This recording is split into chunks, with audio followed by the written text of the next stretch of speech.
The sound of ripping fabric echoed through the empty art room like a gunshot.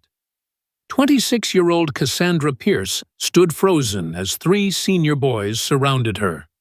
One still holding a torn piece of her silk blouse in his fist. The new art teacher's hands instinctively moved to cover the exposed skin.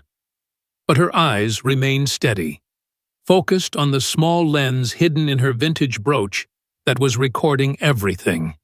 What these boys didn't know was that their reign of terror at Westfield Academy was about to end in handcuffs. Before we dive into this incredible story of courage and justice, if you're finding value in these real-life tales of standing up against bullying and harassment, please take a moment to hit that like button. It really helps more people discover these important stories. And hey, drop a comment below sharing your thoughts or your own experiences with standing up to bullies. Your stories matter too, and this community we're building together is all about supporting each other. If you'd like to help us continue bringing these powerful, inspiring stories to those who need to hear them most, consider hitting the thanks button below this video. Every contribution, no matter how small, goes directly toward researching and sharing more stories that give hope to people facing similar situations. Thank you so much for being here, for listening, and for being part of this movement for change. Now, let's get back to Cassandra's jaw-dropping story. Look at that! Jackson Sterling laughed, waving the fabric like a trophy. Maybe now you'll learn to dress appropriately for school, Miss Pierce. It was 7:45 a.m. on a Tuesday morning. Cassie had arrived early to prepare her classroom for the day's pottery demonstration. She'd been teaching at Westfield Academy for exactly 11 days, and already she'd become a target. The prestigious private school in Riverside Heights was known for its academic excellence, its million-dollar endowments, and its culture of protecting certain students no matter what they did. Jackson Sterling was one of those protected students. 6'3", blonde, captain of the lacrosse team, and son of the biggest donor to the school's new athletic complex. His friends, Braden Knox and Cooper Hayes, flanked him like bodyguards. They'd been stalking her since her first day, making comments about her clothes, her figure, her age. "You boys need to leave," Cassie said, her voice remarkably calm for someone whose professional attire had just been assaulted. "Now." "Or what?" Braden stepped closer, his breath reeking of energy drink and arrogance. "You'll tell Principal Fitzgerald he golfs with Jax's dad every Sunday." Cassie shifted her stance slightly, angling her brooch to capture all 3 faces clearly. The pin had been a gift from her sister, a detective with the Riverside Police Department. "Just a little insurance," her sister had said. "Teachers are vulnerable, especially young ones." "I'm giving you one chance to walk away," Cassie said, pulling her cardigan tighter around herself. This is your only warning." Cooper laughed, an ugly sound that bounced off the art room walls. "Warning, lady, you're the one who should be worried. Do you know what happened to the last teacher who tried to discipline us?" She did know. Mrs. Henderson, the previous art teacher, had lasted 3 months before having what the administration called a nervous breakdown.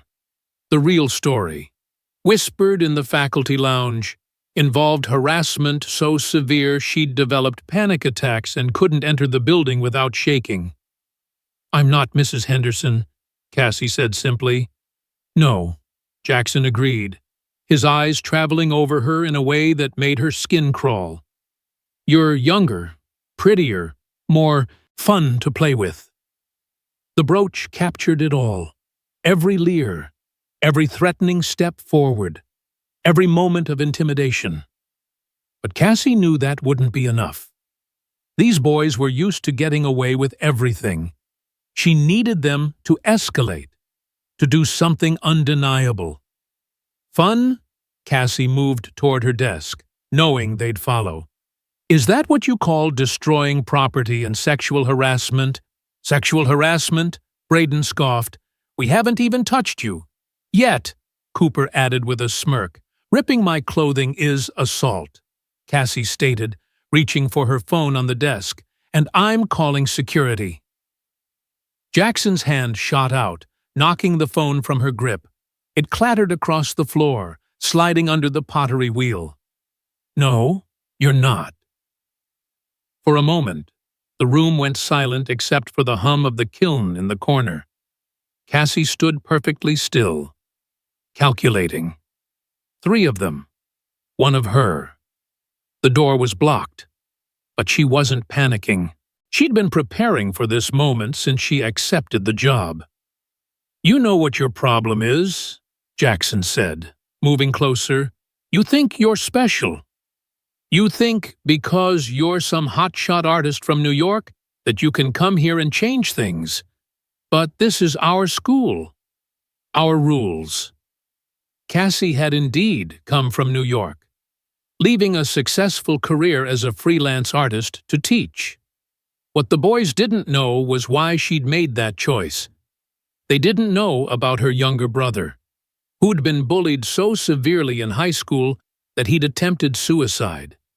They didn't know she'd spent 5 years volunteering with anti-bullying organizations, documenting abuse, building cases that couldn't be ignored. Your rules, Cassie asked, backing toward the supply closet. Let me guess. Rich boys do whatever they want while everyone else suffers in silence. Now you're learning, Cooper said. Tell you what, Jackson said, his voice dropping to a menacing whisper. You apologize for that sexual harassment comment. Admit you dressed inappropriately. And we'll leave. Hell, I'll even pay for a new shirt. My dad owns a boutique downtown. Your dad owns half this town, Cassie observed, which is why you think you're untouchable. I don't think it, Jackson corrected. I know it. The supply closet door was locked, but Cassie had the key. She'd been keeping it locked since she noticed supplies going missing. Another form of harassment she'd been documenting. As she fumbled with the key, pretending to be more flustered than she was, she heard footsteps in the hallway. Someone's coming, Braden warned. So, Jackson shrugged. We're just talking to our teacher. The door opened, and 17-year-old Mira Patel peered in, her eyes widening as she took in the scene. Cassie, with her torn blouse, the 3 boys surrounding her, the piece of fabric still in Jackson's hand. I forgot my sketchbook, Mira stammered. Get it and get out, Cooper ordered. But Mira didn't move. She was one of Cassie's best students, quiet but observant, always sketching in the margins of her notebooks. Her eyes met Cassie's, a silent question passing between them. It's okay, Mira, Cassie said carefully. These gentlemen were just leaving. No, Mira said suddenly, surprising everyone, including herself. I don't think they were. Jackson turned to face her, his expression darkening. Little girl, you don't want to get involved in this. I'm already involved, Mira said, her phone appearing in her hand. I'm live streaming this to my Instagram. 3,000 followers and counting. It was a lie. Mira had maybe 300 followers, and she wasn't streaming anything. But the boys didn't know that. Cassie saw the moment of panic flash across their faces before Jackson's arrogance reasserted itself. Turn it off, he commanded. No, turn it off, or you'll regret it. Like Mrs. Henderson regretted standing up to you, Mira shot back. The room went cold. Everyone knew you didn't mention Mrs. Henderson. It was an unspoken rule, like not talking about the cheating ring Jackson ran or the hazing rituals the lacrosse team conducted. "You little—" Braden started forward, but Cassie stepped between them. "Enough," she said. "Mira, please go to the office and ask them to send security." "Security's not coming," Jackson said confidently. "My dad pays his salary too." But Mira was already backing toward the door, her phone still raised. "Then I'll call someone who isn't on your payroll." She disappeared into the hallway, and Cassie heard her running footsteps fade. The boys exchanged looks, suddenly uncertain. Their perfect crime scene had been contaminated by a witness. "We should go," Cooper suggested. "Not yet," Jackson said, his jaw tightening.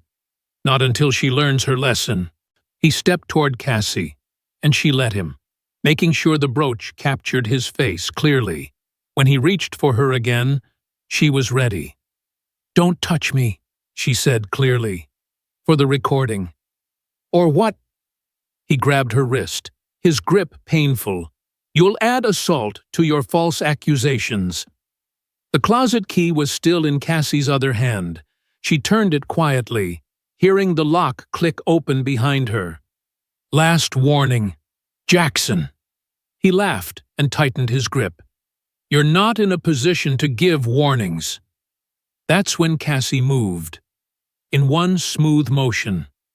She twisted out of his grip, pushed open the closet door, and stepped back inside, slamming it shut behind her. The boys heard the lock turn from the inside. "What the hell?" Braden pounded on the door. "Open up!" Inside the closet. Cassie finally allowed herself a small smile. Phase 1 was complete. She had everything she needed on video assault, harassment, threats, and now false imprisonment as they tried to break down the door. But the real surprise was what she'd been preparing in this closet for the past week. "Break it down," she heard Jackson order. The door shook as they threw their weight against it. Cassie calmly reached up to the shelf where she'd positioned her laptop, already connected to the school's Wi-Fi and logged into her cloud storage. With a few clicks, she began uploading the footage from her brooch cam, not just from today, but from every incident over the past 11 days. There was the time Jackson had cornered her in the parking lot, making graphic comments about her body. The day Braden had accidentally spilled paint on her dress. The afternoon Cooper had tried to take pictures up her skirt when she was bent over helping a student. Every moment of harassment, every threat, every small act of intimidation that they thought would go unnoticed. "Guys," Cooper's voice sounded nervous, "maybe we should just go. If that girl really was streaming—" "She wasn't streaming anything," Jackson snarled. "And even if she was, my dad will handle it. He always does." The door shuttered again. Cassie checked the upload progress, 70% complete. She pulled out her personal phone, the one the boys didn't know about, and sent a single text to her sister, "Now." Outside the closet, she heard new voices, adult voices, but not security. These were teachers arriving early for the day. Perfect witnesses. "What's going on here?" That was Mr. Yamamoto, the calculus teacher. "Just a misunderstanding," Jackson said smoothly. Miss Pierce locked herself in the closet. "We're worried about her." "Cassandra," Mr. Yamamoto called. "Are you all right?" "I'm fine," Cassie called back. "But I'm not coming out until proper authorities arrive. These boys assaulted me and are trying to break down the door." "She's lying," Braden protested. "We were just—" "Just what?" Another voice, Ms. Washington from the English department. "Why is there a piece of fabric in your hand? Mr. Sterling, is that from Miss Pierce's blouse?" The silence stretched out. Cassie watched the upload hit 100% and smiled. Everything was backed up now, safe from any attempt to delete or destroy evidence. "This is ridiculous," Jackson finally said. "We're leaving." "I don't think so." A new voice, one that made Cassie's smile widen. Detective Sarah Pierce had arrived, along with 2 uniformed officers. "Nobody's going anywhere until we sort this out." "You can't just do, you know who my father is." Jackson's voice had lost its smooth confidence. "Judge Sterling, yes, I know exactly who he is," Sarah replied. "Which is why I brought backup. Officers, please secure the scene." Cassie unlocked the closet door and stepped out.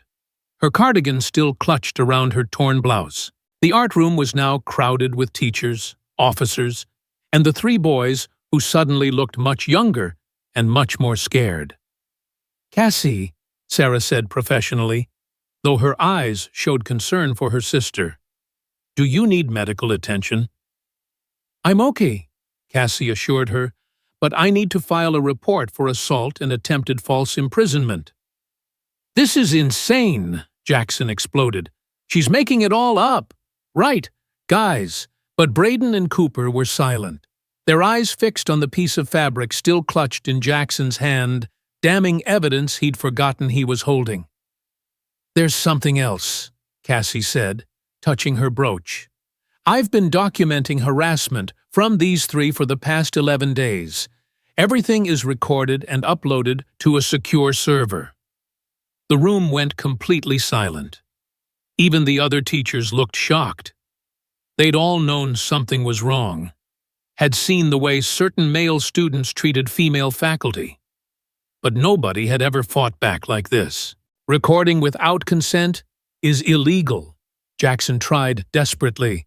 "Not in common areas with posted security notices," Sarah corrected, "and not when documenting crimes against yourself."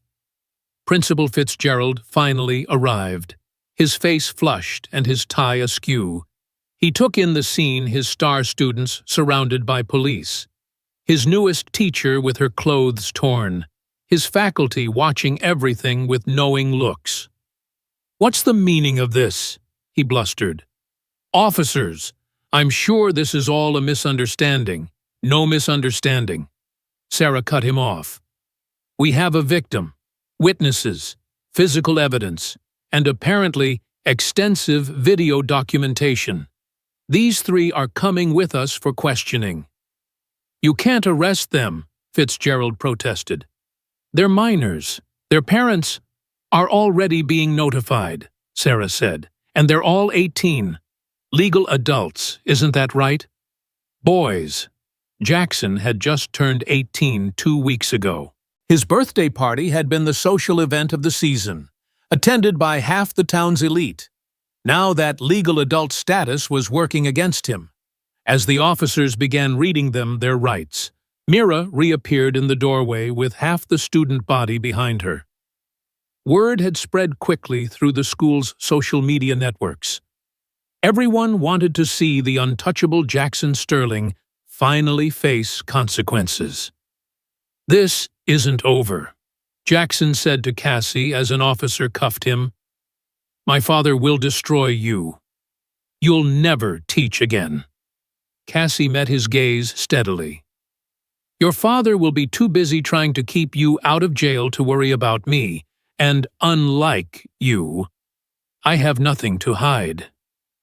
As they led the boys out, Cassie noticed something interesting. Several other female students were recording on their phones, and she heard whispers, "If Miss Pierce could do it." "I have videos too. Remember what Jackson did to Trinity at homecoming? And that substitute teacher last year?" The culture of silence was cracking, and Cassie had been the hammer that struck the first blow.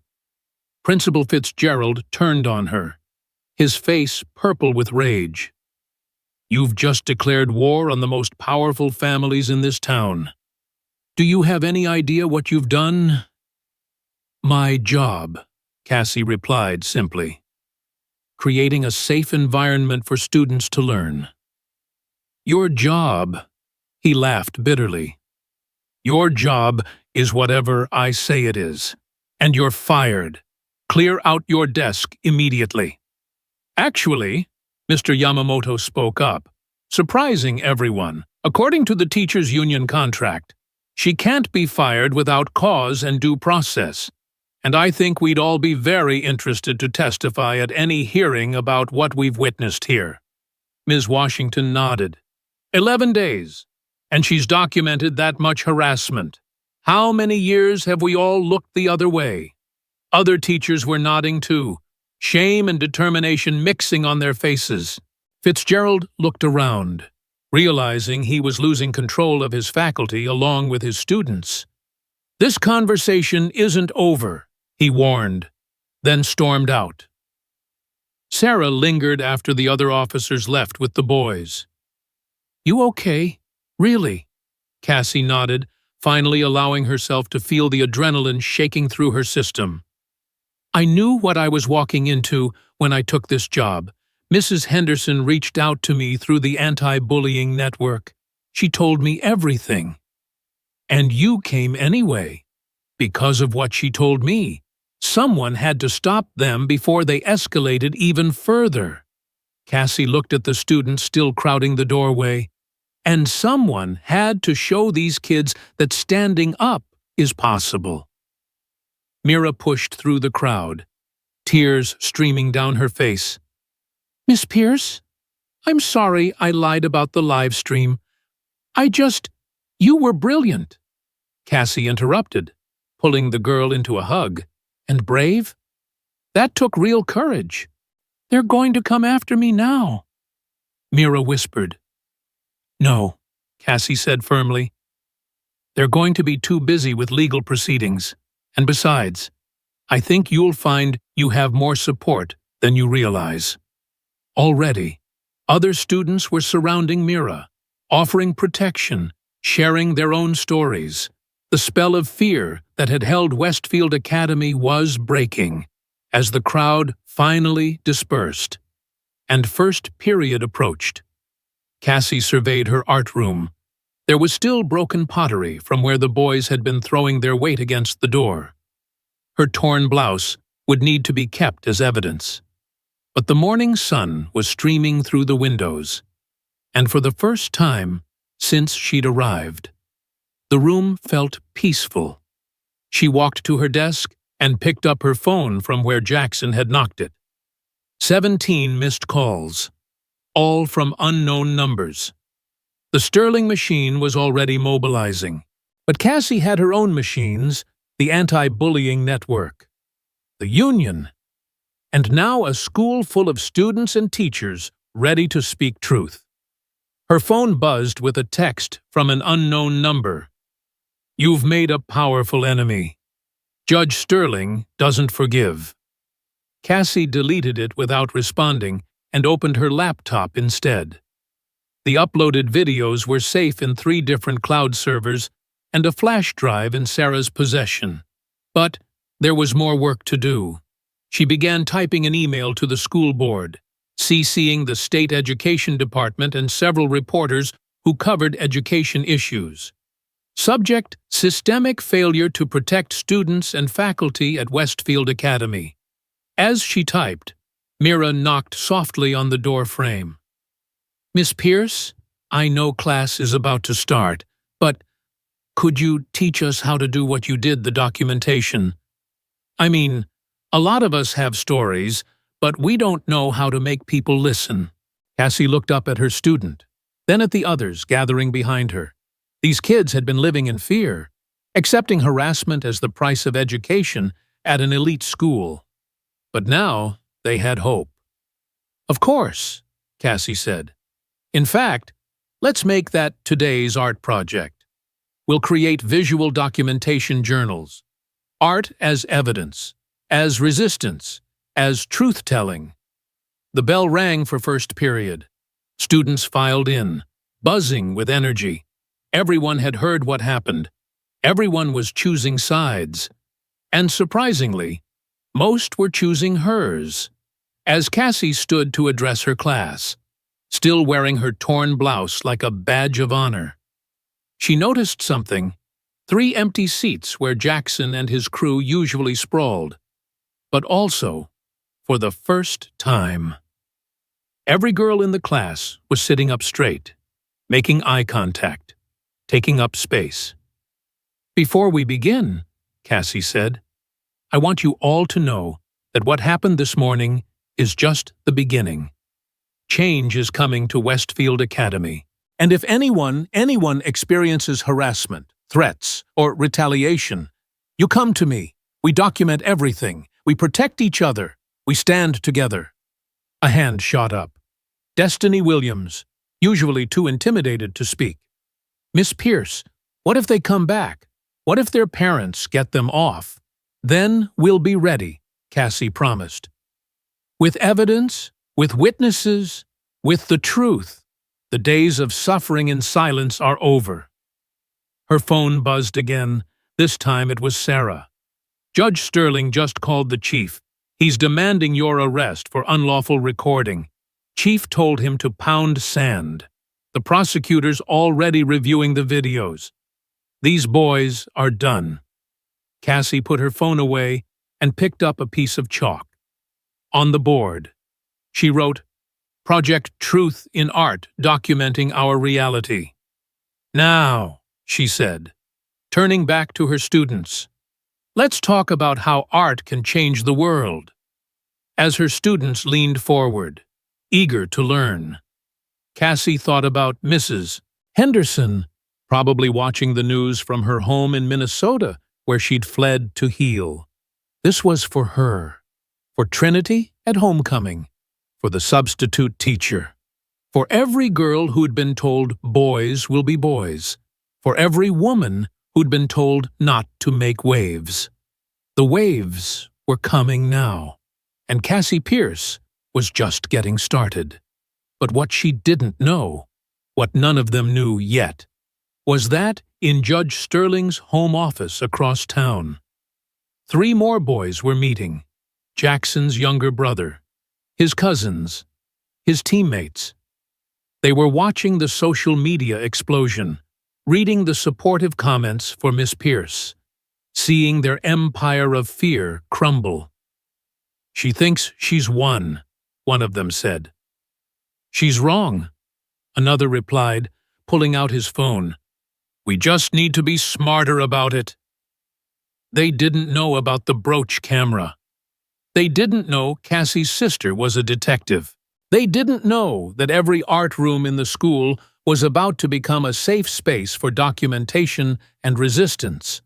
Most importantly, they didn't know that Cassandra Pierce had only used a fraction of what she'd gathered.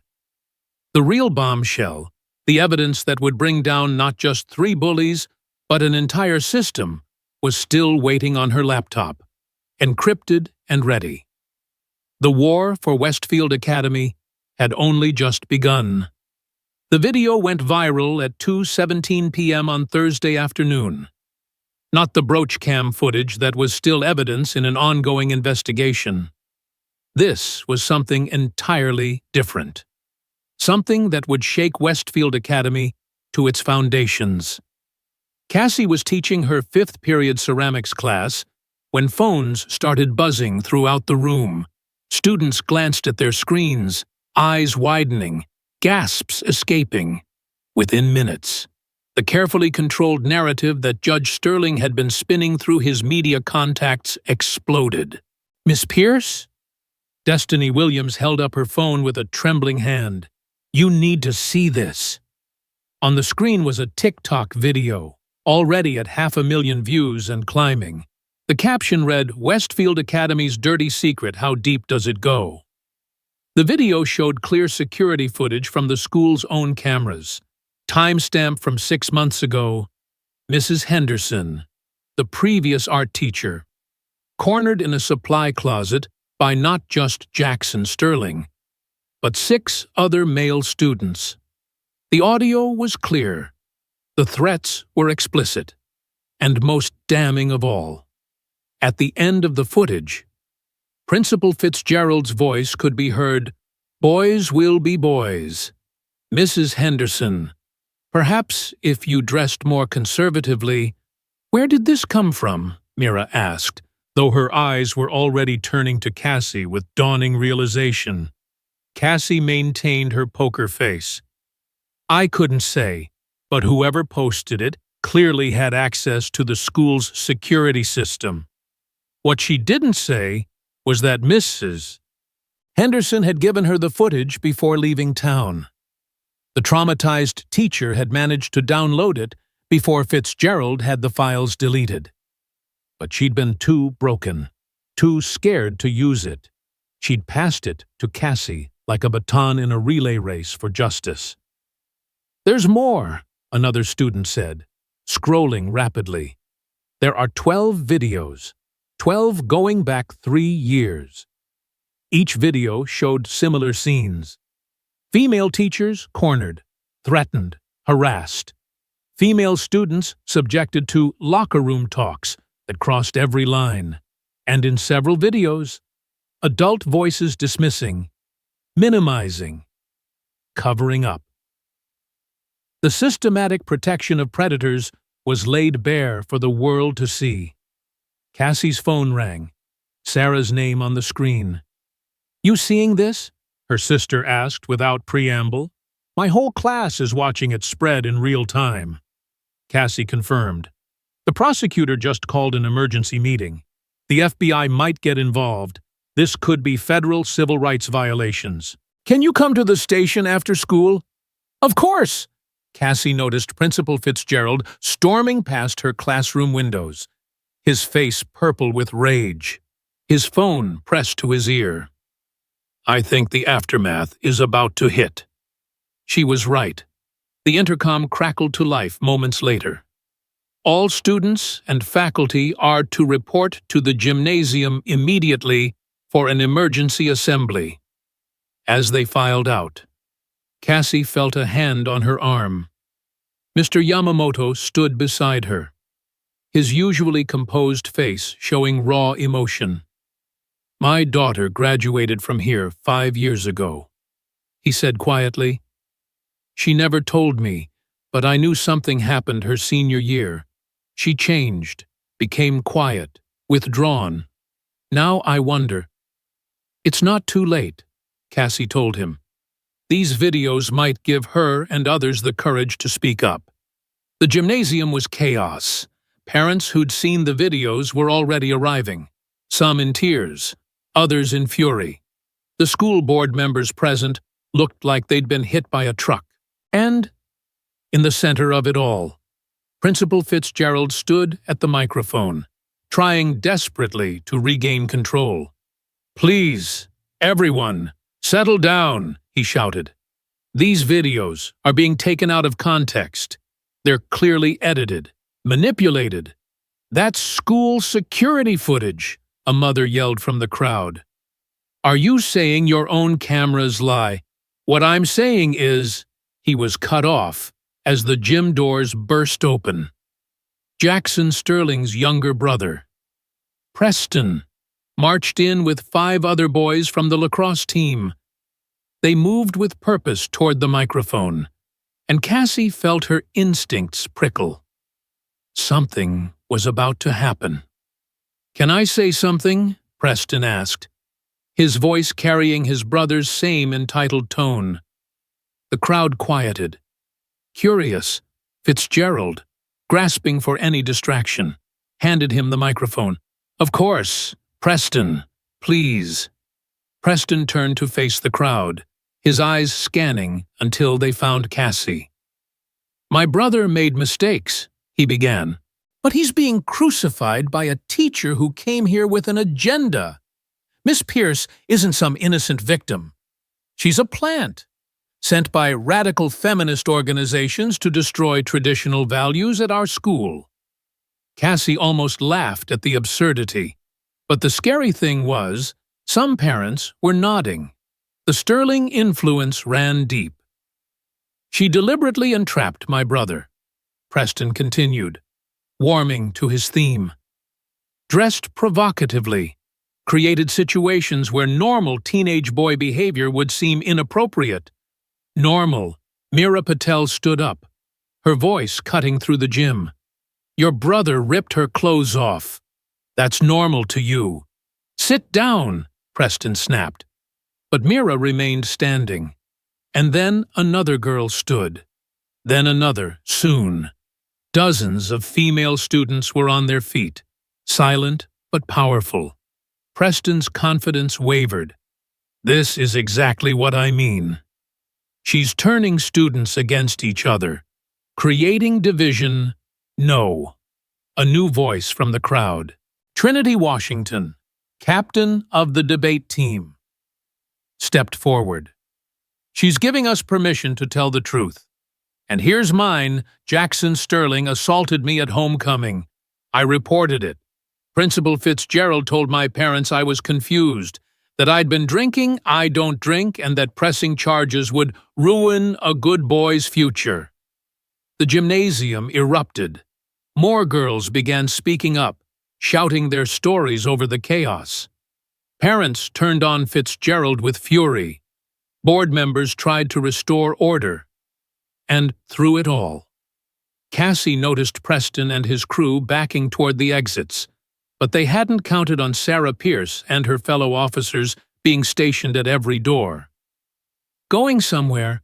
Gentlemen, Sarah asked Preston. Because we have some questions about threatening messages sent to witnesses in your brother's case. Funny how they all came from IP addresses linked to your devices. As Preston and his accomplices were escorted out for questioning, the assembly devolved into complete chaos. Parents demanding answers, students sharing stories, teachers finally speaking up about what they'd witnessed and ignored. Cassie slipped out a side door, needing air. In the parking lot, she found Mrs. Washington sitting on a bench, tears streaming down her face. 30 years, the older teacher said. 30 years I've worked here, watched this happen, said nothing. I'm so ashamed. Cassie sat beside her. You were in a system designed to silence you. What matters is what we do now. That was you. Wasn't it the videos? Cassie remained silent, but Mrs. Washington nodded knowingly. Thank you for being braver than the rest of us. They sat quietly for a moment. Then Mrs. Washington asked, What do you think happens now? Now, Cassie looked back at the gymnasium where history was being rewritten in real time. Now we rebuild. But first, we tear down everything rotten. Her phone buzzed. An unknown number. But she recognized the area code Minnesota. She answered. Cassandra, Mrs. Henderson's voice was barely a whisper. I saw the videos. You did it. You actually did it. We did it, Cassie corrected. Your evidence, my platform. Together. The news says the FBI is investigating, that Fitzgerald might face charges. Is it true? It's true, and it's just the beginning. How are you doing? There was a long pause. Better. Seeing those boys arrested, seeing the truth come out. It's like I can breathe again. Thank you. After they hung up, Cassie walked back toward the school. The parking lot was filling with news vans. The story had gone national. Elite private school's culture of abuse exposed by brave teacher, read one Kiran. Inside, she found her classroom occupied by an unexpected visitor. Judge Sterling sat at her desk, his expensive suit impeccable, his expression cold as winter. Miss Pierce, he said without preamble, let's discuss terms.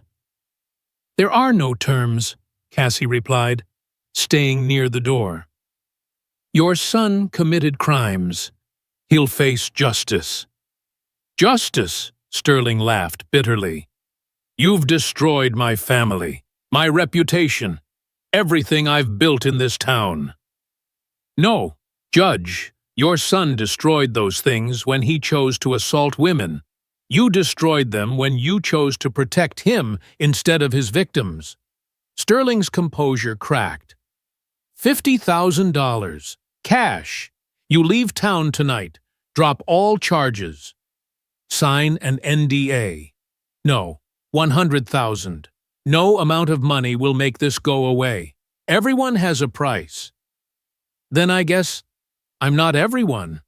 Cassie pulled out her phone, making sure he could see she was recording. This conversation is over. Please leave my classroom.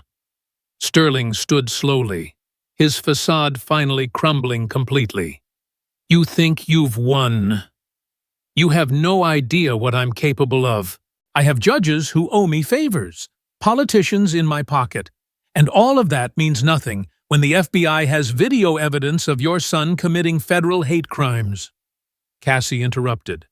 Oh, did I forget to mention 3 of his victims were targeted specifically because of their race?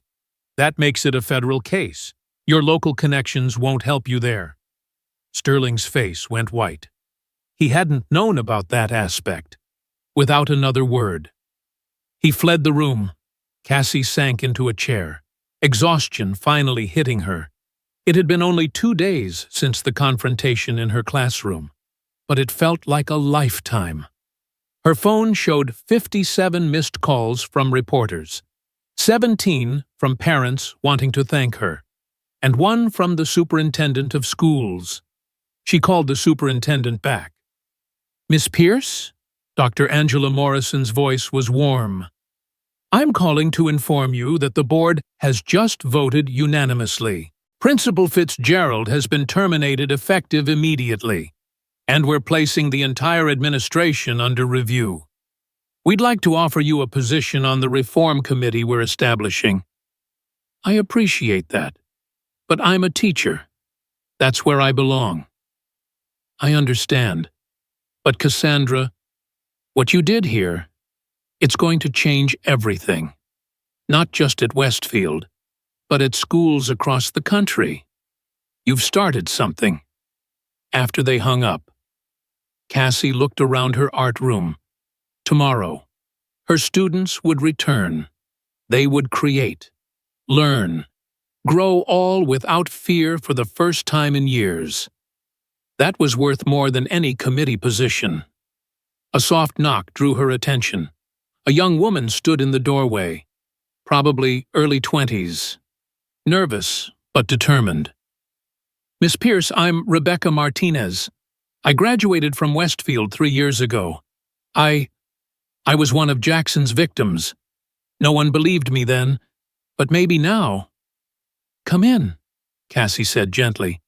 Tell me your story. I'll make sure people listen. As Rebecca began to speak, her voice growing stronger with each word, Cassie thought about ripples in a pond. One stone thrown her decision to stand up had created waves that would spread far beyond Westfield Academy. Outside, the sun was setting over Riverside Heights. The Sterling family mansion on the hill no longer looked imposing, just sanded and isolated. Downtown, in the police station, 3 18-year-old boys were learning that money couldn't buy their way out of everything, and in homes across town. Conversations were happening, difficult, necessary conversations about consent, power, and the price of silence. 6 weeks later, Cassie stood in the same spot where Jackson had torn her blouse. The art room looked different now, brighter somehow, though nothing physical had changed. What had changed was the energy. Students worked freely, laughed openly, created boldly. Miss Pierce, Mira called out, working on a sculpture. Did you see the news Jackson got 15 years? Federal prison. Cassie had seen. She'd also seen that Preston Sterling had been expelled and was facing his own charges, that Principal Fitzgerald was under indictment for obstruction of justice, that Judge Sterling had resigned in disgrace and was under investigation for corruption. But more importantly, she'd seen Trinity Washington accepted to Yale, seen Rebecca Martinez become an advocate for survivors, seen her fellow teachers stand taller, speak louder, protect fiercely. Seen Westfield Academy transform from a haven for predators into a model for safe schools nationwide. "I saw," she told Mira. "But that's not the most important news." "What is?" Cassie gestured around the room where students of all backgrounds worked together, supported each other, created fearlessly. "This is, we didn't just stop the bad, we built something good." Her phone buzzed. A message from Mrs. Henderson. "Starting my new teaching job tomorrow. Different state. Fresh start, but this time, I'm wearing a camera. Thank you for showing me how to fight back." Cassie smiled and put her phone away. She had a class to teach, art to create, young minds to nurture. The hidden camera in her brooch had been retired, displayed now on her desk as a reminder not of fear, but of courage, not of what they'd endured, but of what they'd overcome. The war for Westfield Academy was over. The building of something better had just begun, and in art rooms across the country, teachers inspired by Cassandra Pierce's story were putting on their own brooches, standing a little straighter, ready to protect and serve the students who needed them most. Because, sometimes, changing the world starts with refusing to let them tear your blouse. Sometimes, it starts with pressing record. And sometimes, it starts with one teacher saying, "Enough." Students laughed freely now, their voices no longer hushed with fear. In the corner, a new student, shy, uncertain, picked up a brush for the first time. Cassie watched her tentative strokes bloom into confidence, knowing this was why she'd fought so hard. This moment, this freedom, this chance for every child to create without fear. The new student's name was Maya, and she reminded Cassie of herself years ago, quiet, observant, carrying invisible wounds. As Maya's brush moved across the canvas, other students began gathering around, not to judge, but to encourage. "That's really good," one said softly. "Can you teach me that technique?" Cassie felt tears prick her eyes. This was what she'd fought for, not just the absence of fear, but the presence of community. The art room had become a sanctuary where creativity flourished, and kindness was the only currency that mattered. Through the window, she could see the memorial garden students had planted for Mrs. Henderson. Purple flowers, her favorite colors, swayed in the breeze. The woman who'd tried to destroy so many young artists had inadvertently created an army of advocates. Former students, now served on school boards, became teachers, opened art therapy centers. Maya looked up from her painting, a tentative smile breaking across her face. "Miss Pierce, thank you for making this a safe place." Cassie knelt beside her. "You make it safe by being here, by being brave enough to create. Never forget that." As the bell rang and students reluctantly packed up, Cassie knew tomorrow would bring new challenges, new students who needed what this room offered. But she was ready. They all were.